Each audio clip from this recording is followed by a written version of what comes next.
Part D. Welcome to PUTINWORKTV. We have enjoyed watching your journey and growth as an artist in the New England music scene and really want to hear more about your story. Our focus is allowing our guests to tell their stories front and center without judgment or opinion. So let's dive in. How did it all begin? How did it all begin? I mean, I grew up Haitian household, very religious, you know. Started playing recorder in kindergarten, and then I picked up trumpet in about 3rd grade.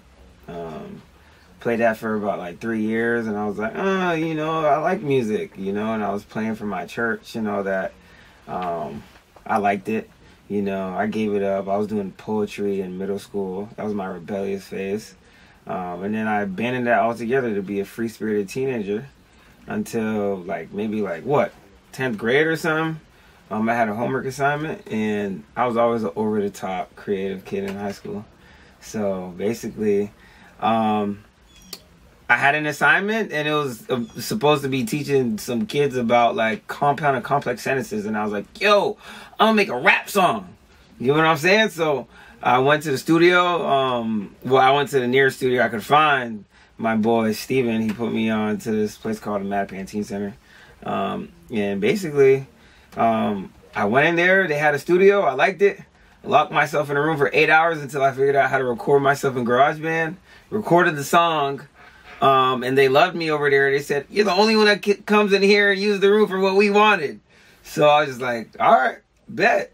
Fuck it. You know, I'm going to come here more. And so that's what I did. I started recording at the Mad Pantene Center a lot.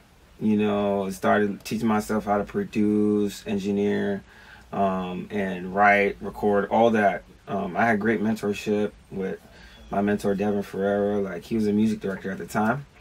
And yeah, I started doing my first shows in high school, and then I just caught the bug, you know. And my brother, he had a MacBook Air, so we did the whole home studio setup, recording in a cup. We had some Bose, like bookshelf speakers.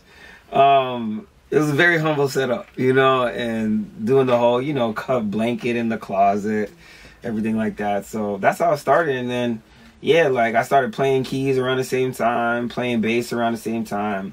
And after that, like, it just, you know, 8 years later, here I am, you know. Were you born in Boston? I was born and raised. I was born, technically when I was born, it was Mattapan. But there was this like expansion of Hyde Park that happened, and my street was like right on the line, River Street, George Street. Anyone from Boston knows. And basically, so I had 2 zip codes. So I was born in Mattapan, raised in Hyde Park, I guess, you know, but it's both the same thing. So I claim both, you know. So what was it like growing up in Mattapan, Hyde Park? The trenches, you know, like it was like couldn't go outside. My neighbors, they sold crack, coke, all that. We had the Wood Ave gang on our street. Yeah, so we had the Wood Ave gang, so we really couldn't go out much. People was getting killed, like, down the street. Rossfield was hot. Like, people were getting guns pulled on them. Like, nobody was going to Rossfield. Like, nobody, at least, like me, was going to Rossfield. Unless you had like nowhere else to go. But I stayed in the crib, played video games. Very not sheltered per se, but like I couldn't even walk to the corner store until I was like 12 years old, you know, because my parents were real on it, like, you know, like, nah, what video game do you need to stay inside, you know? And they just buy it. If it breaks, it's your fault, you know. So it was good because we had, aside from like the gang violence and stuff like that and the drugs, we had like a good little community on that street. You know, a lot of like older black wealth, like just like family structure, you know. So grew up both parents in the household, and I had neighbors that I could like kick it with, you know. Even my neighbor next to me, even though they sold drugs and were in a gang, before they all got locked up, like we would all play catch, you know, like over the fence. My mom would never let me go over to their house, but, you know, play catch over the fence and stuff like that, you know. I don't know, we just Haitian kids in Boston, you know. So also my church is down the street from where I live, so it was like a very like you know, Haitian religious community. You know, it was cool though. You know, I just stay out the way, stay out the street stuff. You know, like mad niggas in Boston know. You know, like you're from the streets, but you're not in the streets. You know, so like we know how it was like in Mattapan at that time. Very hot. What was your family dynamic like? My family dynamic. So I have my dad and my mom. I have my dad and my mom. My dad was workaholic. Absolute workaholic, like absolute, like unnecessary. Smoked a lot of cigarettes, chain smoking, blew through packs a day. You know, my mom, she was working too. She was a social worker when I was growing up, and then she went back to school to be a nurse. And then we moved to Florida when she was trying to be a nurse, and then that didn't last very long. We moved back. It was a very like it wasn't the best family dynamic, but at the end of the day, I had my dad and I had my mom. And then I had 3 brothers. I have, 5 siblings? I'm the last of 6. But I grew up with my 3 recent brothers in the household. And then my sister would come occasionally. My dad's daughter, you know, my full sister. And yeah, basically like, it was just an interesting dynamic. Like my dad is Catholic. My mom's Seventh-day Adventist. But we grew up Seventh-day Adventist. Yeah, and so it was just interesting. Like, you know, any Haitian kid can tell you, you know, like overprotective, expressive mom, and then dad that's just weird. Don't really do, like, he talks to you and stuff, but it's just like, that's not his vibe. You know what I mean? Like, it's not, like, he'll kick it with you, bring you out places, maybe, you know, but he's really just working and in the crib, you know, so. How did the music impact your life? Yeah, it changed my life, for sure. Like, and you mean like doing a career in music or listening to music or what about music? Everything. So obviously, like, I was very tied to music at a young age. In church, my favorite part about church is the music, you know, and I grew up in the church, you know, and basically, like, I don't know, music like influenced a lot of the important phases of my life, you know. The person I am today stemmed from the music I was gravitated towards. You know, a lot of my friends in high school connected over the music we listened to. You get what I'm saying? Like, the parties we went to was influenced by the music that they was playing, you know, the soca, dancehall, all that, you know what I mean? So, I would say music is probably, like, one of the most pivotal things in my life, you know, because, I don't know, it's just, like, music has always, like, spoken to me in a specific way, like, you know, and here I am. My career's in music. My life's in music. You know, like everything I do is in music. I don't know what it's like to be a doctor. You know, like all I know is music. I think I'm pretty smart. Maybe if I went to school for it, I could figure it out. But like all I know is music for real. So it's had like a very like huge effect on my life. I went to college for it. I went to a bunch of teen leadership summer jobs. Like, I've only worked jobs in music, you know, like literally I've only done music or creative arts jobs my whole life. So I'll say music has literally been like one of the main vehicles of my life. You feel me? Just like music, just art in general, you know. So what's your discography looking like right now? Right now? So my discography is a combination of like a lot of feel-good music, you know, bangers, and then a lot of like introspective music, like being able to like things that show my self-awareness, you know. I mean, the most recent project I dropped, A Family Affair, that's with my brother, you know, and that was like really flexing my like creative bones, and just like documenting that chapter of my life, that pandemic chapter of my life, and just like where my head was at, like creatively, and understanding like how COVID like really challenged a lot of people's family dynamics, you know. And like we created an album called A Family Affair, because what did you, at the end of the day, when the world is shut down, you know, what do you have? You have family, you know, like whatever family means. So yeah, I'll say my discography like consists of a lot of bangers, real authentic music, feel good stuff, rap, you know, some turn up joints, you know, and literally 99.9% of it is produced, recorded, and mixed by me. So that's pretty cool, you know. What was it like creating your music mixing, mastering, and recording it all by yourself? It was fun. It was fun. You know, I'm the type of, was basically like, I even have like a tweet of this. Like when I started making music, I thought DJs were the producers. That told you what I knew. Like whenever I think of music creation, I always thought of DJs because I go to parties and the DJs is the ones with the sounds. So, and I listened to a lot of Migos in high school, so I was thinking DJ The Real. So I thought all DJs were producers. I thought DJs were the producers. And so, basically in the beginning it was like, okay, like, I don't know, I have an obsessive personality. I'll be very honest with you. Like, when something just clicks for me, like, I just become obsessed with it and I want to figure it out. And so, yeah, in the beginning it was fun because I had some guidance, you know, in Devin. I had some guidance in G Weeks, you know, a good friend of mine. And then, yeah, like, they gave, and I would just be asking everybody questions. Everybody and everything. I'd be asking, yo, how do you do this? How do you do that? And I would just copy what they do and I just make it my own, you know? So I don't know. And 8 years in, it's just like, this is my livelihood, you know, recording other people, mixing other people, doing stuff like that, producing for other people. And it's just like, if I didn't start with myself, how would I be where I'm at now, you know? So it's been fun. Like, obviously starting off trash. You get what I'm saying? Like, the mixes not fire, the bars, you know what I mean? The beats not really knocking as hard. But the number one thing I had was spirit, and I had heart. You get what I'm saying? And I respected that about me. Like, if I met a Lil Clark and he was trash, I would respect that. Like, yo, listen, I'm gonna fuck with you because I know you're trash, but you got heart.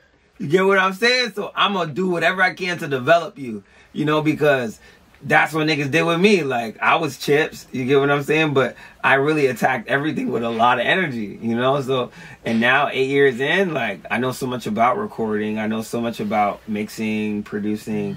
And it's just fun. Like, I like it. Like, it feels like a video game to me. You know, I'm not one of them nerds that will tell you, like, no, I'm lying. I'll tell you a lot of things about recording on the technical side. But it's like, at the end of the day, like, I just love it. It's like a video game to me. Like, I don't know, you know? What's your process like in creating music now that you're a seasoned artist?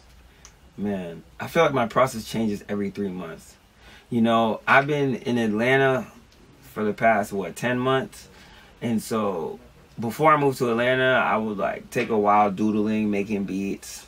And then I'd write, you know. It's just the whole process, like, it's like gourmet food prepping, you know. That would be my process before. Now, man, I need the beats to be done immediately. Like, 9 times out of 10, like, if I don't make the beat in 15 minutes, I'm not recording to it now, you know. Or I would make it, take an hour, 2 hours, and I'd just come back to it later and record to it. I freestyle almost everything now. Like, I freestyle and I write. Like, it's a combination. So I just punch in whatever comes to my mind, and then I, like, write different lines in.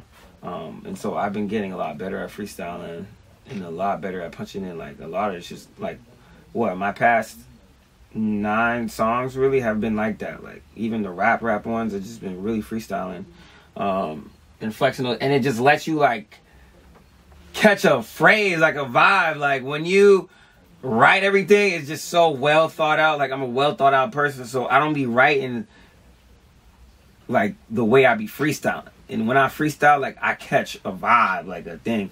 So that's been the process recently. It's just like, okay, I'll make the beat. If I make it quick enough and it speaks to me, pull it up to Pro Tools, and I'll just get to it. I might finish the song in an hour, 30 minutes on a good day. Now, if I'm at Sony, you know, like, one time I did a song with 30 minutes. It's just like, depends on the spirit of, like, the building I'm in. You know, like, if I'm in my room, it's a different process. But, like, I could be at the sound lab and I knock out, like, 15 beats in 2 hours, you know. But I don't really be in the space to record at the sound lab, you know. Like, I usually just want to cook up, you know. And if I'm at the crib and I'm super inspired, I might be able to knock out 5 records in 3 hours. You know, it just depends on how I'm feeling, you know. In the process, it changes. Like, I try to, like, add different tools and instruments to make my process change, you know. So, yeah. So you talked about your brother D. Claude and how you dropped the family affair. So I want you to tell me about. Hold on. You talked about how you dropped the family affair, and I want you to tell me about what Family Famous is and how it came about. So Family Famous, you know, I see what they had over there. You get what I'm saying? Basically, like, it's like collective record label. It's really like an imprint, you know, like under this umbrella. And basically, like, it started from my homie Onyx. Basically, he just told me, like, yo, bro, like, this is when clout was a thing, you know? It's just like, you know, it's just like, it's not really that you got clout. It's just like, niggas just fuck with you. Like, when niggas talk about you, they just say, like, yeah, Clark's my homie, Clark's my bro. And they might not actually know you. Like, you might see them and be like, who the fuck are you? But still dap them up. And you just like, yeah, it's not really like Hollywood clout. It's like you're just like family famous. Like, you just, everyone's bro and like cousin type shit. And I was like, what did you say, nigga? I was like, yo, I'm gonna take that. And that's the whole brand now, you know? I had I had my homie Kim like design a fire logo, and then brought the idea to my brother, and he was on board with it. And so we did a Friendsgiving, and I announced it to everyone at the Friendsgiving. It was at Kim's house, I think. And then I was like, this is the thing that I'm on. And I realized, like, you know, what I like to do is I like to look at other people and see what they're doing well. So I said, for me to be doing all these shows and I don't have a flagship makes no sense to me. Like, all these shows, all these songs, like, I need something that people could be a part of and buy, you know? So that was the thing. And I was just like, me and my brother, like, we collaborate a lot. So why not have him on it? You know, so we both founded it. And then since then, like, we do a lot of, like, events, like concerts of our own, like, where we can incubate a space for the creatives we work with to, like, really thrive, you know, like, with positive energy. And also, like, it's just like production company stuff. We have another name for our production company now, but basically just like I executive produce albums, bring Gee in, songwrite, we co-produce a lot of stuff. And that's Family Famous, you know, put out the merch, you know, start to finish. But another aspect of this, the main aspect that I want for Family Famous is like the philanthropy. Like, I want that to kind of be like, you know, like music and philanthropy. And as we like build our platform, I want to like use Family Famous to like continue to provide opportunities for, you know, marginalized people like me, you know, like that are super creative, you know, but just needed like a space to really thrive. You know, so obviously, like, we want to keep growing that, you know, but that's very dependent on my success and our success, you know, so, but yeah, Family Famous is more than a music group, more than a record label. All my niggas is Family Famous, like, you get what I'm saying?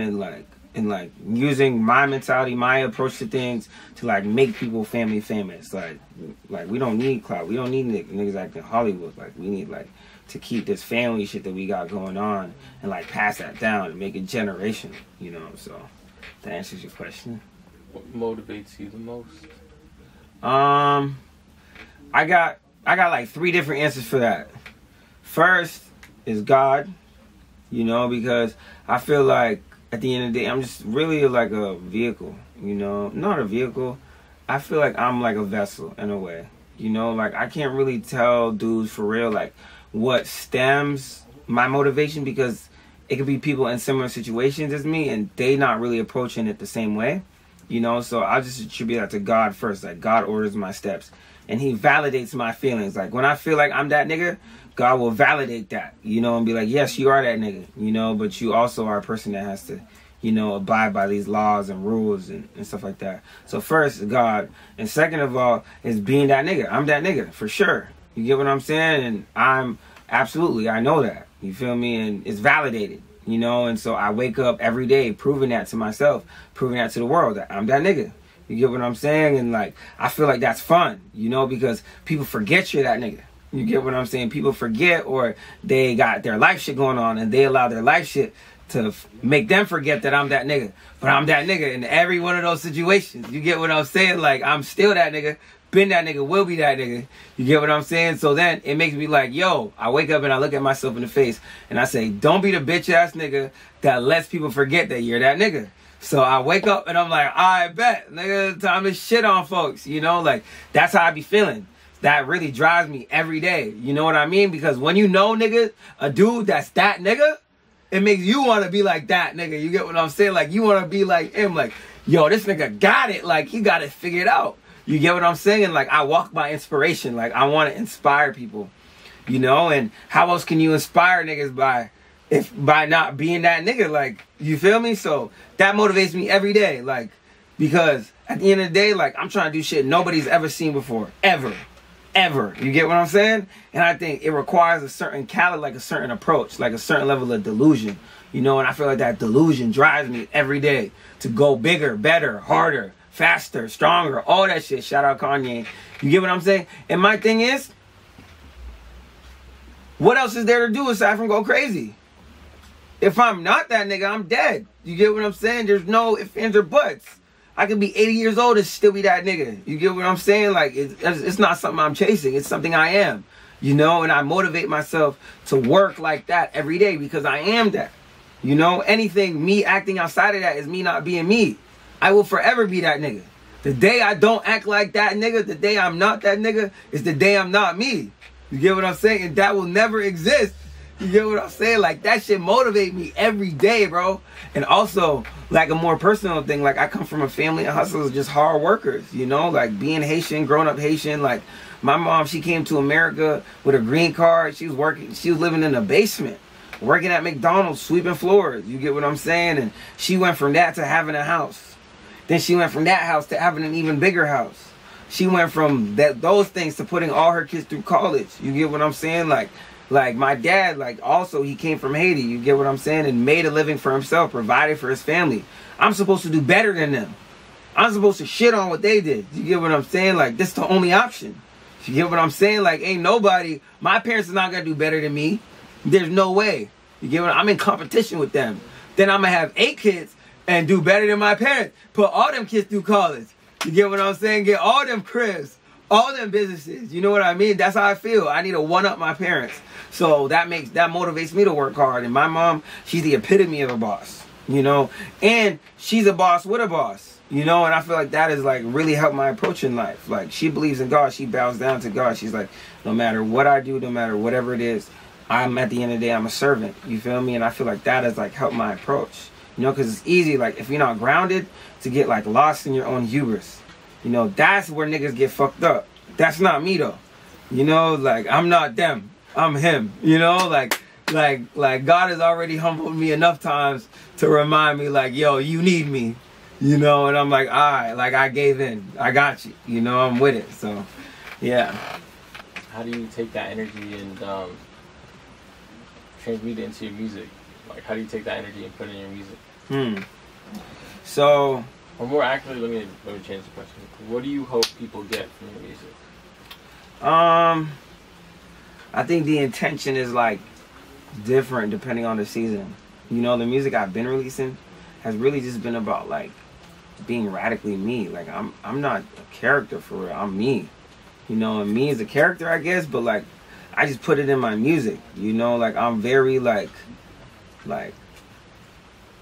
the way my mind is right now is on some next level, obnoxious, radical, very distorted, like, you get what I'm saying, like, over the topness, you know. And so my music that I'm making right now reflects that. And I think when it comes out, like, it's really gonna push people to be radical and over the top. You get what I'm saying? It's a caricature. My music in the past, like, has really been on, like a lens, like a reflection of reality, real dates, real locations, real people, real struggles, real ideas, real identities. You know, like, I don't believe in pretending to be somebody else. Like, I'm always me, or a version of myself. You know, and so I feel like that speaks in my music. You know, like, if it's me feeling like, yo, niggas need to be grateful or take time or love life, like, what does that look like? What does that sound like? What does that feel like? You know, and, like, every day I strive to be able to translate the thoughts in my mind better and better every day. You know, like, that's why I went to school for music. That's why I did all these things, so that I could translate my ideas in an efficient, quick, productive way. You know, so when niggas listen to me, I want them to feel like Clark D, like, and feel real, feel authentic, and be proud of being themselves, even if they lame. What's wrong with being lame, bro? There's plenty of lame niggas in the world, bro. Like, the fuck? Like, what's wrong with being lame? You get what I'm saying? Like, niggas make music that they not really on. Like, they got niggas feeling like, or they feel like they gotta be somebody else. It's like, fuck that. Fuck whoever you are. I'm me. I'm happy I'm me. You get what I'm saying? If I was you, I'd be a bitch. You get what I'm saying? Like at the end of the day, like, that's really what it is. You know what? I want niggas to really listen to my shit and realize, damn, like, if I was them, I'd be a bitch. Like I'm me. I should love being me. You get what I'm saying? Like, that's really how I feel about this. You get what I'm saying? So, yeah, I'm pretty sure when people listen to my music, like, they take that piece with them and, like, they feel very, like, fulfilled, authentic. Like, you know, I don't know. I'm trying to program people, like, program their minds, their spirits, you know, to really love themselves, like, overwhelmingly. And still turn up and be lit. Like, you know what I mean? That's what I be on. Like, I just be turned. Like, let's go, you know? Like, so, yeah. What are some things you wish you would have known before you started making music? Man, I wish I knew how much dick eaters were in this shit, bro. It's a lot of dick eating, bro. You know, when I started this shit, I had great intentions. I had great intentions. You get what I'm saying? I had absolutely, I was just a young nigga making music. You know what I mean? At the Boys and Girls Club. Like, obviously there was drama there, but it never really fazed me like that. But now that I'm older and I'm still seeing people on that dick eating just straight, you get what I'm saying? I'm like, yo, like, this shit is real life. Like, niggas is real life eaters. Like, they throw in cock for what? Niggas gonna come in your throat and dip, nigga. Like, yo, like, nah, this real life though. Niggas would disrespect you. Niggas would try to put you through shit that they went through just so that you can feel like shit. You know, but then while they try to make you feel like shit, they gonna try to, like, up you when you're up. It's like, they talking shit about you, and then behind your back, or playing with your bread for real, trying to make you question your worth and all that different shit. You know, and I wish that when I was younger, I don't wish anything, but I wish that I knew the true nature of how many dick eaters were in this shit. Yeah, it's a majority of them are dick eaters because niggas suck. Niggas aren't talented, bro. A lot of people in this shit aren't good. They fucking suck. You get what I'm saying? I've been telling this to niggas. Like, niggas be sucky as fuck, bro. Like, and so they gotta use these runaround tactics to make themselves look good. But they don't. They fucking suck. Like, any nigga that really knows this shit will know that these niggas suck. And 80% of these niggas in this music shit fucking suck. You get what I'm saying? And 40% of that 80% is trying to get better. And that's good. You get what I'm saying? I was a part of that 40% at a certain time. Not anymore. You get what I'm saying? And I'm pulling niggas' cars. Like, and another 40% are made peace with the fact that they suck.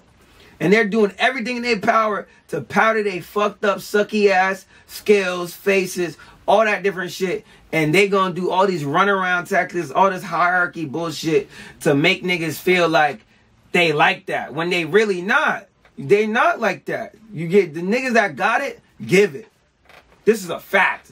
Yeah, like, and one thing I realized is just like my favorite artist or like, not my favorite artist, any artist that's successful or makes any real impact in life, like, they have abundance and they share that abundance. They create opportunity for other people. You get what I'm saying? They don't need to do these runaround ass methods to maintain their position of power because they're them. They're their best versions of themselves. You get what I'm saying? And they know that. They're tapped into that.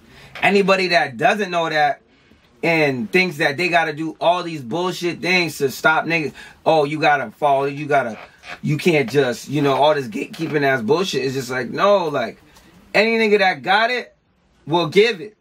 This is a fact. Like, if they really, really got it. Like, I'm talking about like if you really got that, the source, the money, that gift, you know that's a never-ending fountain, bro. I will never lose the sauce. Ever. You get what I'm saying? Ever. You get what I'm saying? It's certain niggas that think they only got a cup. And that's true. They only got a cup. They not that. They fucking suck. You get what I'm saying? When your cup runs out, nigga, that's when you gotta do all that bullshit. And so I wish I knew that, like, coming into this shit, because, like, when you come into it with good intentions and you don't know what niggas is really on, it's just like, it, like, affects the way you move. But I think everything happens for a reason. So I'm glad I moved the way I move now. And I also wish I knew, like, the importance of content the way I know now.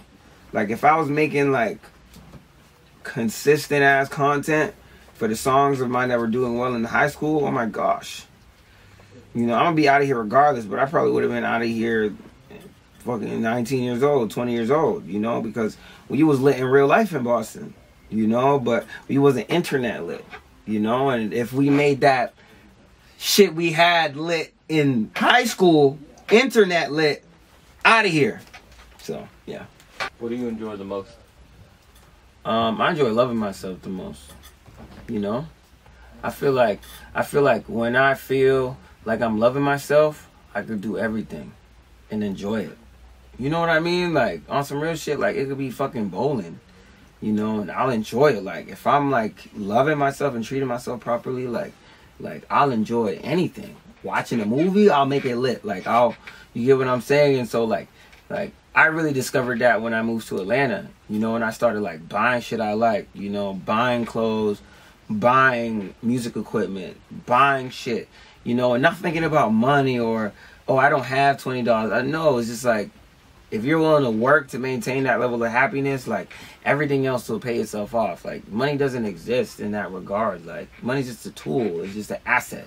You know what I mean? So I would just say, like, what I love doing the most is just loving me. Because then when I love me, I can love other people better. You know, when I love me, I can be the best version of myself. And I love being the best version of myself. You know what I mean? So I think that if we're speaking on, like, activities, I don't know. I like talking to my niggas. Like, I like talking to my friends, talking and just, like, inspiring people. Like, it's an infection of mine. Like, it's just overwhelming to me. Like, I just be talking, you know, because I'm so passionate about my friends. I'm so passionate about my family. You know what I mean? I also like playing video games a lot. I love video games.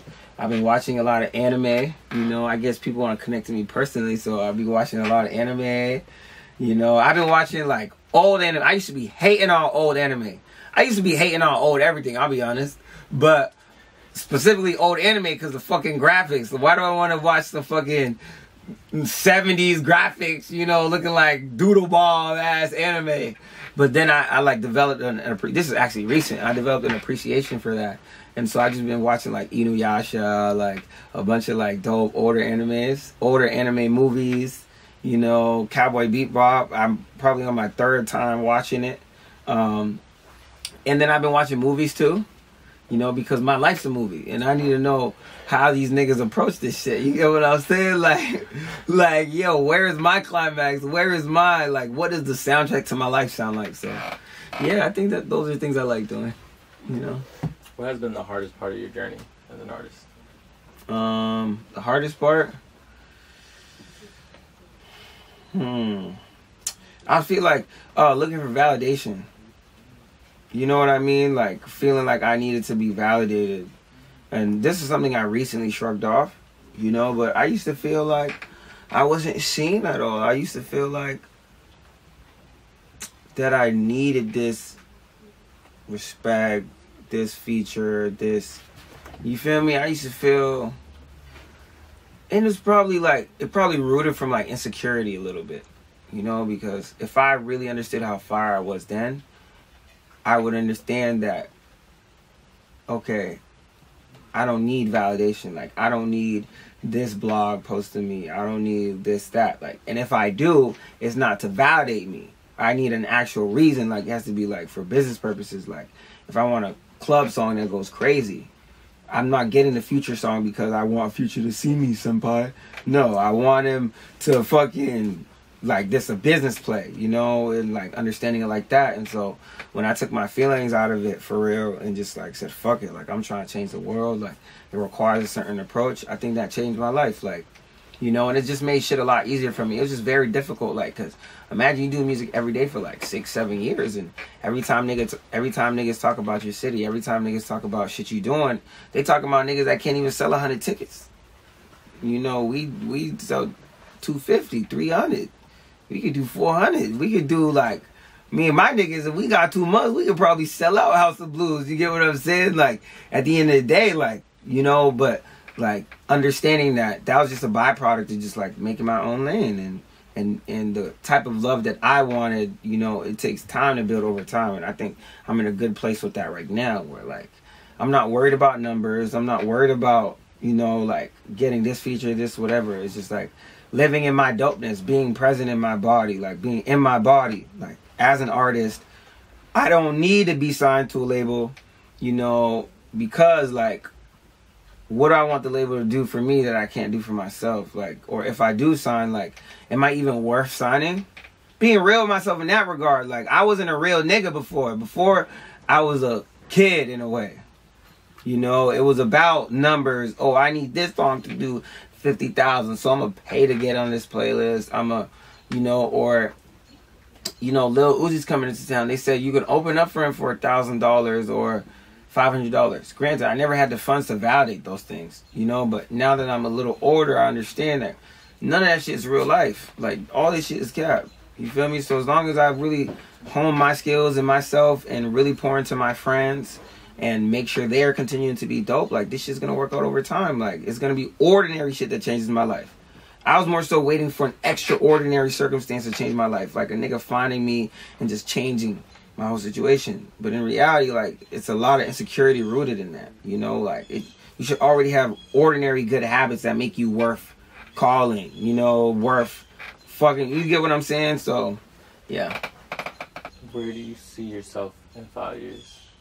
Oh, this is my favorite question. Multi-platinum, for sure. I'm talking about platinum in like 4 different ways. So I'm talking platinum engineering, platinum producing, platinum writing, and platinum as an artist. Shit, I'll throw 5 platinum as an executive. I'll put out a record for somebody that goes platinum. Like I'm at that time. Grammy nominated for sure. Touring. Worldwide, nationwide. Touring for sure. Making records that I literally live inside. You know, like, it's not just me going to the studio and shooting a video. It's like, no, I am the record now. Like Kung Fu Kenny, like Call Me If You Get Lost, like The Off Season. You get what I'm saying? Like Certified Lover Boy, like living in your records. Like, I'm gonna be there in 5 years for sure. You know, or even Astro World. Like, I'm gonna live in those records. You know, I want to be producing like next level music, like next level, like what Pharrell, what he was producing 80% of music on radio. Like, I think that'll be me for sure. You know, me and my brother, me and my friends, me and my whatever that operation looks like. I know for sure I'm gonna be like top 10 Billboard producer, top 10 Billboard songwriter, top 10 Billboard artist, all those things, touring, festivals, everything, like, you know. And I think at that point I'll be like very financially secure. Not just in that, but I'll like be in a phase of creating infrastructure here in Boston that'll like help other people be financially secure, like opening up a studio, you know, having multiple creative spaces, like, and actually generating value, you know, like and doing the work, you know, not just saying it, not just attempting it, like actually doing the work. So I feel like in 5 years I'll be at a point where I could really make like sustainable change, and I will be making sustainable change for sure. So I say multi-platinum, Grammy nom. I'm talking about like I had a top 5 Billboard hit, and then I signed a publishing deal, 3 mil, admin. You get what I'm saying? Done. You get what I'm saying? Still on my masters, you know, or 80-20 split on my masters, you know? And so, yeah. So where do you see the state of the New England scene in 5 years? I think by that time we have like way more national touring acts. I think some of the good guys will be doing well. I think some of the good guys will be doing not so well and transition out of making music. And so it's going to be like another generation of artists that we're going to have to like stay tapped into, stay connected with, like you know, and give them life-changing experiences. Like, turn them up as teenagers so that when they turn 21, 22, they like, yo, these is them niggas. Like, you get what I'm saying? And we get to soak them into our operations or support them with their operations. You know, I feel like there's going to be a superstar for sure in the next 5 years. It might be me. You get what I'm saying? And you know, there's a difference between stars and superstars. You know, I mean superstar, you know? So, you know, in the next 5 years, it's for sure going to be like a superstar. Like, I feel like right now we're coming onto it. Like, we got like Bia, you know, she has star power. Millie's, he got star power. Joyner, star power, you know? And so I think the superstar, there's going to be one for sure. And they're really going to, like, ride for Boston as well. You know, kind of like how Jack Harlow rides for Kentucky, Drake for Toronto. You know, I think, like, you know, even Stiz, right? I was talking about Stiz. He got star power for sure. You know, and I think there's just going to be somebody that just took everything they did. Because what they, like, in the 30s, you know, late 20s, 30s, this person's going to be, like, mid-20s or younger. You know, getting breach, like, crazy bread, being that nigga, like, you get what I'm saying? Superstar level, like, everything, everywhere they go is wealth, you know?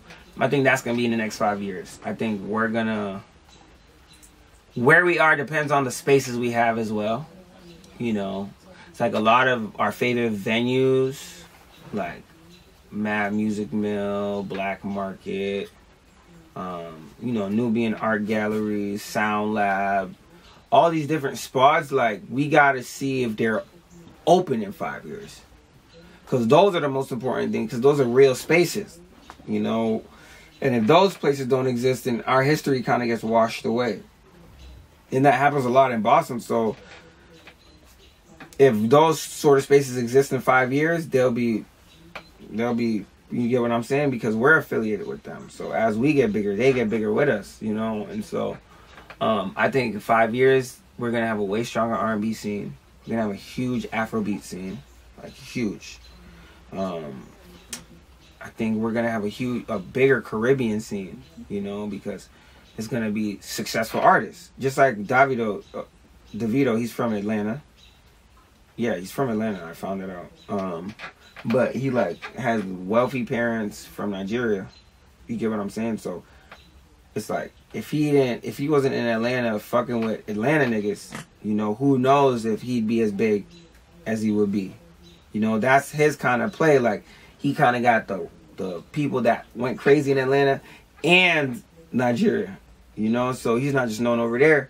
So basically, Boston's going to be very similar, because now we'll have people that are going crazy on the rap side, you know, and so people in other markets, R&B, Afrobeats, you know, even pop music, like, they'll be able to intersect and have an intersectionality, you know. So I think New England, I've been speaking a lot for Boston, I think New England already has, like, some dope artists. They got 99 Neighbors, they got Aziz, they got, obviously the people I said from Boston, you know, and it's just going to keep getting bigger. Like, it's going to, you get what I'm saying? You got Lil Rich, you got all these different people from New England.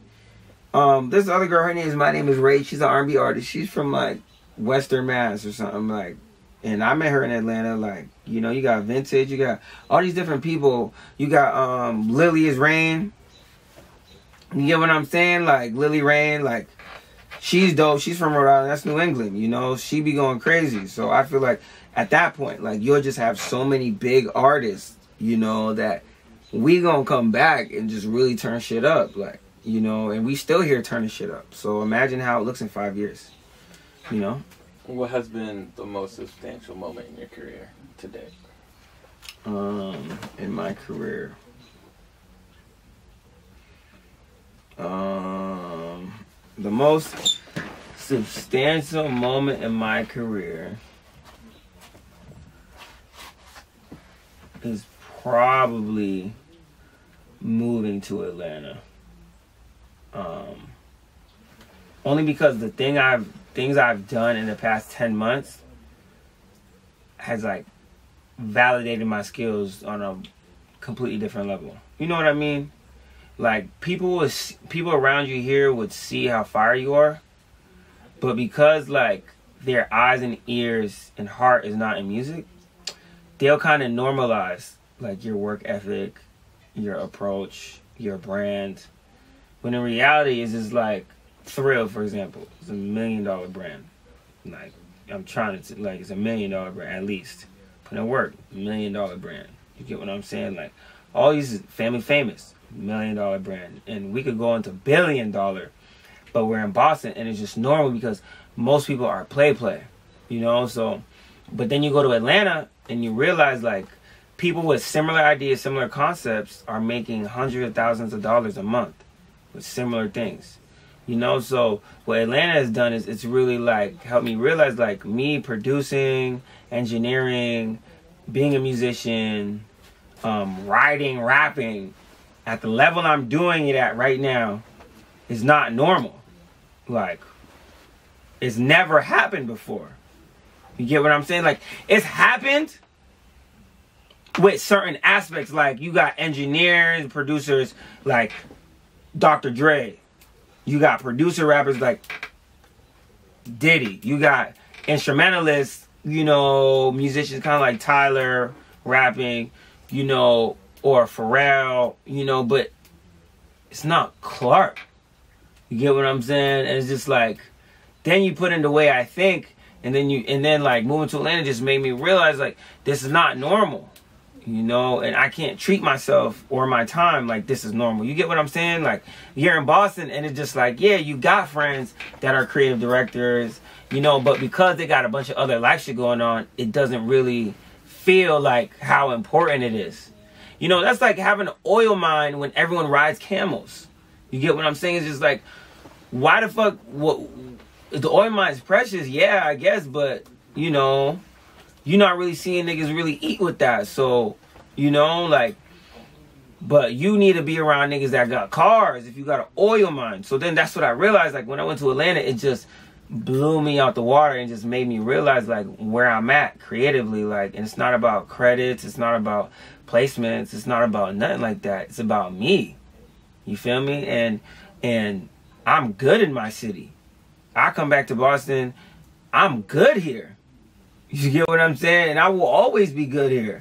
You get what, no matter what, because of who I am, because I'm rooted here. You get what I'm saying? Like, at the end of the day, like, a lot of niggas can't say that. They move to another place because they don't got no love in their city. It's like, I'm on a whole different, like, I'm in a whole different situation. Like, as soon as I make it, like, it's like 30 niggas after me. It could be one nigga next to me that makes it, and then I make it. It's still 30 niggas after me. I mean, done immediately. Like, done, ready to go. Like, and I realized, like, I'm literally like a fucking matchbox.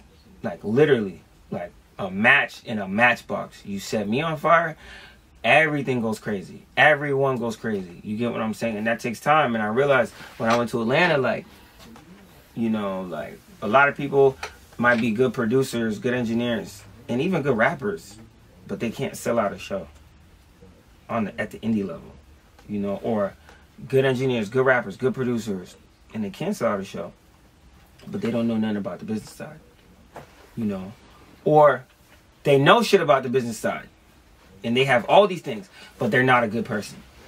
You get what I'm saying? You know, and it's just like shit like that, and just like there's people that exist like that in Atlanta and all over the world. And it just validated, me moving to Atlanta made everything I did in Boston and I'm doing in Boston make sense. Like, to a whole nother level. Like, sure, I could say, oh, we did fucking Agandis Arena in high school. Proud moment, cool. We did sold out FF22 or FF21, 20, 18, all those different things. Sold them out, cool. You know, like, we built a fire brand. People are buying merch, participating. And I'm at a point where niggas respect me enough to pull up on me. That's cool. You get what I'm saying? But at the end of the day, like, none of it really would have made sense until I moved to Atlanta. Until I worked at a label and I realized, what's the difference between the niggas they signed and me? What's the actual difference? Like, I haven't met one person that just, like, fucking blew me out the water, like, on some next level shit. Like, if I didn't go to college and I had time to just cook up every day for fucking 4 years, nigga, if I'm not where they at, what the hell's going on? You get what I'm saying? Like, this is just common sense to me. So, in 4 years from now, by the time you get what I'm saying? Like, it's going to be even bigger because I still have that bottom line. And that bottom line is never leaving that foundation that God gave me.